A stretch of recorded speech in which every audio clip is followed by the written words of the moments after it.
YouTube? It is Unc Blur here, and today I want to talk about one of my favorite comic book series. This is from a couple years back, but it is such a fun read. It is called Project Cryptid. This is issue number 9. Now, this series is an anthology. It features multiple stories about cryptids. If you don't know what a cryptid is, it is the study of undiscovered animals or mythological animals. And if you can't tell by the Don't Feed the Sasquatch sign behind me, I am a big fan of cryptids and cryptid lore. I watch all the shows, and I am a sucker for anything in comic form. And this series, it features different writers in different genres. Everything from sci-fi to a lot of comedy, and more traditional cryptid tales as well. But these two stories are all about the comedy. It features one by Darren Bennett and Steve Ellis called Devil's Advocate about the Jersey Devil, and another one by Matt Ligeti and Stephen Yao called Florida Man: The Passion of the Skunk Ape. And one thing that's cool about these books is if you're not like me and a fan of cryptid lore, is that before each story they give you a rundown. And so, beginning of this story, it gives you a name of the cryptid, Jersey Devil, aka the Leeds Devil, location Pine Barrens of New Jersey.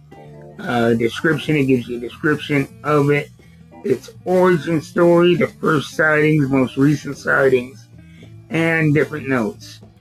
It says the Jersey Devil, long considered a hoax, has been adopted by popular culture and has appeared in video games, cartoons, and its name has been adopted by 2 New Jersey-based hockey teams.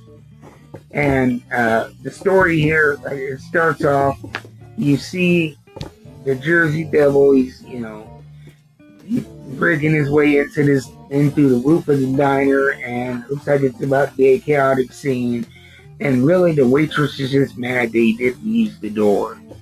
And you find out that while, he is a cryptid and a quote-unquote monster here at this diner, he is just the Jersey Devil. But don't call him the Jersey Devil. He doesn't like that because he's mad about the appropriation of his name. And he's sitting there reading the paper. And, it says, Raiders no more. The Keyport teams forced to change their names. And he's mad because of the Jersey Devils using his name. And so what does this mythological creature do? He hires a lawyer. And he files an injunction against the Jersey Devils hockey team. And it's a very, very funny story. Spoilers, but it is a couple years old, so. But then again, too, the story is funny even if you know what happens. But the funny twist at the end is that after all the stuff this guy goes through, trying to find a lawyer, trying to, remain mysterious but follow this legal injunction, and he gets a cease and desist himself from the Jersey Devils, suing him for calling himself the Jersey Devil. And so, yeah, very, very funny stuff.